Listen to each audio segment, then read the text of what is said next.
சாய் பக்தர்களுக்கு என் அன்பு வணக்கங்கள். ஓம் சாய்ராம். என் அன்பு குழந்தையே, இன்று உனக்கு மிகவும் பிடித்ததையே தர வேண்டும் என்ற முடிவுக்கு வந்துவிட்டேன்.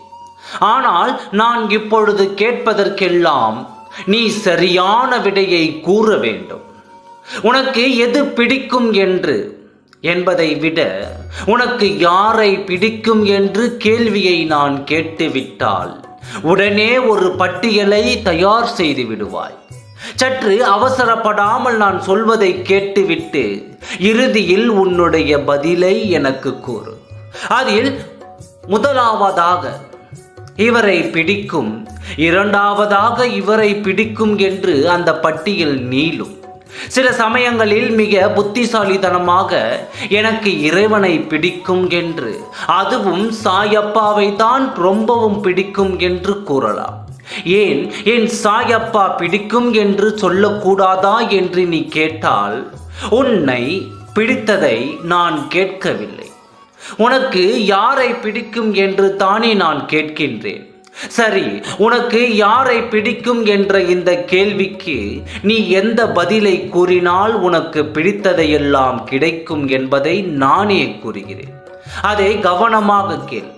உனக்கு யாரை பிடிக்கும் என்ற கேள்விக்கு முதலாக எனக்கு என்னைத்தான் பிடிக்கும் என்று நீ சொல்ல வேண்டும். ஏனென்றால் உனக்கு பிடிக்காதா?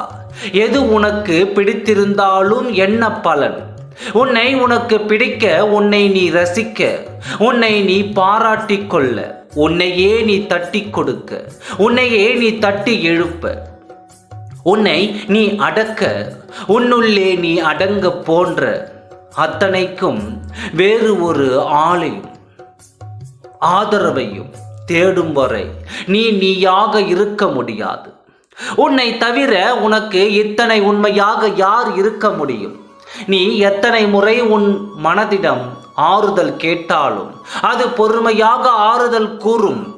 சலித்து கொள்வதை நீ எவ்வளவு சந்தோஷமான விஷயங்களை பகிர்ந்தாலும் பொறாமை கொள்ளாமல் உன் மனம் அதை சந்தோஷிக்கும். சற்று யோசித்துப்பார். உனக்கு பிடித்தவர்களை நீ வெளியே தேடினால் அவர்களுக்கு ஏற்றாற்போல் உன்னை அனுசரித்து அவர்களோடு ஒற்று போக உன்னை நீ தொலைக்க வேண்டி வரும்.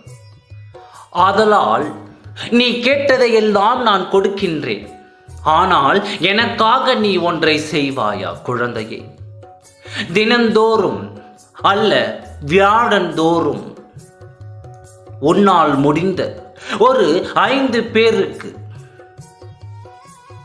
வியாழந்தோறும் உன்னால் முடிந்த ஒரு 5 பேருக்கு தியானமாக, அதாவது அன்னதானமாக ஒரு 5 பேருக்கு உன்னால் முடிந்த ஒரு உதவியை செய்து வா. 5 பேர் என்றால் உன்னால் முடிந்த எவ்வளவு பேராக வேண்டாலும் இருக்கலாம். 5 பேர் என்பது நான் குறைந்தபட்சமாக சொல்கின்றேன். உன்னால் முடிந்த ஒரு 5 பேருக்காவது வியாழந்தோறும் காலையோ மாலையோ அல்லது இரவோ உன்னால் முடிந்த 5 பேருக்கு அன்னதானம் செய்து வா. நீ நினைத்த காரியம் உனக்குள் நிச்சயமாக நடந்தே தீரும். சாயப்பா இருக்க பயமே. ஓம் சாய்ராம். நன்றி, வணக்கம்.